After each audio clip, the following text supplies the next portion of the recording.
सभी प्रशिक्षुओं को बहुत बहुत शुभकामनाएं। मैं आशा करता हूं कि आप सभी अपने घर में स्वस्थ होंगे और सुरक्षित होंगे।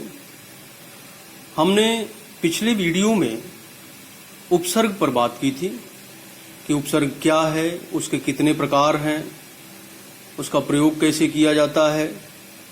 इसी अनुक्रम में आज हम बात करेंगे प्रत्यय के संदर्भ में। तो सर्वप्रथम हम ये देखते हैं कि प्रत्यय की परिभाषा क्या है। तो देखिए, शब्दों के बाद जो अक्षर या अक्षर समूह लगाया जाता है उसे प्रत्यय कहते हैं। शब्दों के बाद जो अक्षर या अक्षर समूह लगाया जाता है उसे प्रत्यय कहते हैं। प्रत्यय दो शब्दों से मिलकर बना है। प्रत्यय शब्द में दो शब्द हैं जिनसे मिलकर के प्रत्यय शब्द बना है। पहला है प्रति और दूसरा आय। यहां पर यह ध्यान देने की बात है कि इसमें जो प्रति शब्द है उसका अर्थ है साथ में पर बाद में, और जो दूसरा शब्द है आय उसका अर्थ है चलने वाला या संलग्न होने वाला या जुड़ने वाला। तो इस प्रकार अगर हम प्रत्यय का अर्थ देखें तो होगा शब्दों के साथ बाद में चलने वाला या लगने वाला। प्रत्यय भी उपसर्गों की तरह अविकारी शब्दांश होते हैं जो शब्दों के बाद जोड़े जाते हैं। यथा जैसे भला शब्द में आई प्रत्यय लगने से भलाई शब्द बनता है। यहां हम देखें कि शब्द क्या है, भला, और उसमें प्रत्यय शब्द के बाद लगता है। प्रत्यय शब्द के बाद लगता है, उससे जुड़ता है और उसका अर्थ परिवर्तित होता है। तो यहां हम देखें भला शब्द में आई प्रत्यय लगने से भलाई शब्द बनता है। यहां पर आई प्रत्यय भला शब्द के बाद जुड़ता है। कहने का तात्पर्य यह है कि प्रत्यय शब्द के बाद जुड़ा करते हैं। फिर हम आगे देखें। यहां पर एक बात हम और स्पष्ट कर देना चाहते हैं कि उपसर्ग और प्रत्यय में मूलभूत अंतर क्या है। चूंकि दोनों ही शब्दों से जुड़ करके शब्द के अर्थ में तब्दीली करते हैं, परिवर्तन करते हैं, तो हमें ये ध्यान रखना चाहिए कि उपसर्ग और प्रत्यय में मूलतः अंतर क्या है। देखिए, जैसा कि आप सभी लोग जानते हैं कि उपसर्ग और प्रत्यय दोनों ही अविकारी शब्दांश हैं। इन दोनों में अंतर केवल शब्दों के साथ जुड़ने को लेकर है।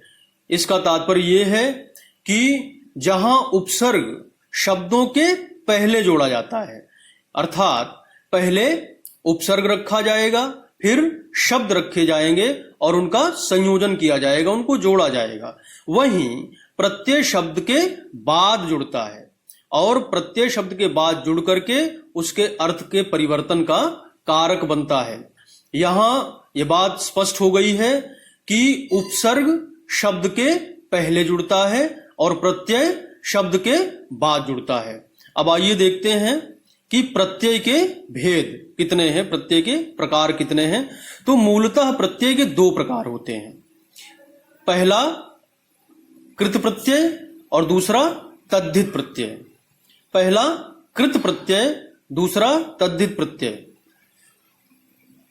अब देखिए, यहां हमने लिखा कृदंत। कृदंत का अर्थ होता है कृत प्रत्यय से बने हुए शब्द। कृत प्रत्यय जहां जुड़ जाता है जिन शब्दों में, उससे जो एक नया शब्द बनता है उनको कृदंत शब्द कहते हैं। तो कृत प्रत्यय को देखिए क्या है, क्रिया या धातु के अंत में प्रयुक्त होने वाले प्रत्ययों को कृत प्रत्यय कहते हैं। क्रिया या धातु के अंत में प्रयुक्त होने वाले प्रत्ययों को कृत प्रत्यय कहते हैं। उनके मेल से बने शब्द कृदंत कहलाते हैं। यहां कृत प्रत्यय और कृदंत में आप स्पष्ट अंतर जान लीजिए। कृत जो है वो प्रत्यय का नाम है, कृत प्रत्यय होते हैं, जबकि कृदंत कृत प्रत्यय से बने हुए शब्दों को कृदंत शब्द कहते हैं।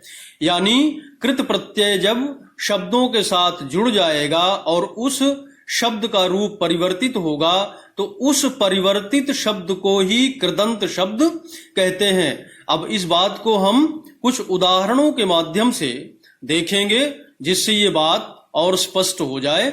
जैसे हम देखें, यहां हमने सारणी बनाई है, एक तरफ कृत प्रत्यय है, दूसरा क्रिया है, और उसके बाद कृत प्रत्यय और क्रिया शब्दों से मिलने के बाद जो शब्द बन रहे हैं वो हमने लिखा है। यहां आप देखिए कि कृत प्रत्यय क्या है, वाला, वाला कृत प्रत्यय, क्रिया शब्द गाना से जुड़ा तो कृदंत क्या बना, गाने वाला। फिर हार कृत प्रत्यय है, होना क्रिया शब्द है और ये जुड़ने के बाद क्या बना, होनहार। फिर अय्या वैया, ये चूंकि हिंदी में सामान्यतः प्रयोग किए जाने वाले जो शब्द हैं क्षेत्रीय भाषाओं में भी और वैसे भी उनमें इस तरह के प्रत्यय आपको सुनने को और सुनने को मिलेंगे।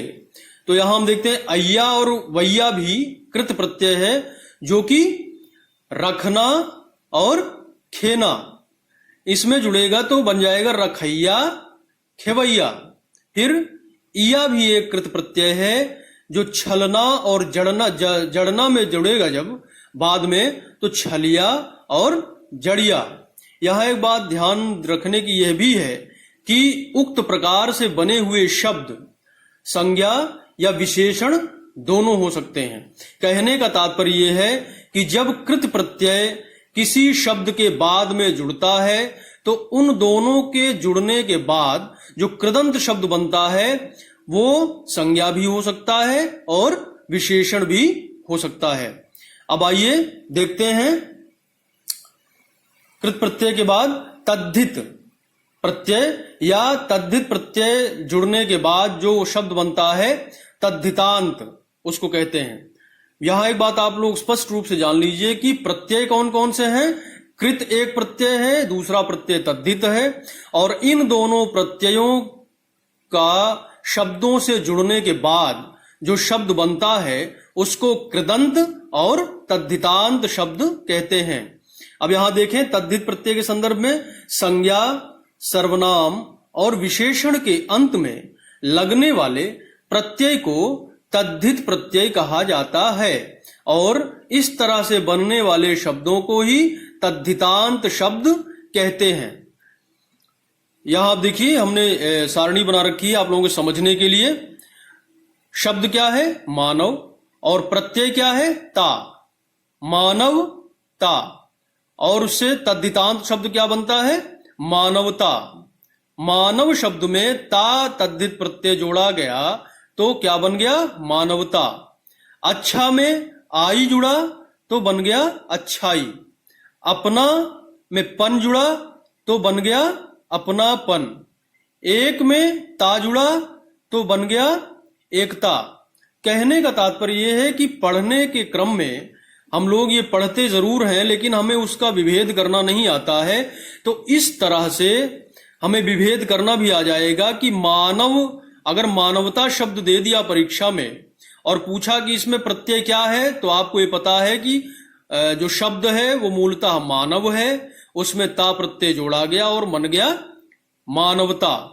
फिर उसी तरह से अच्छा शब्द है और आई उसमें जुड़ा तो बना अच्छाई।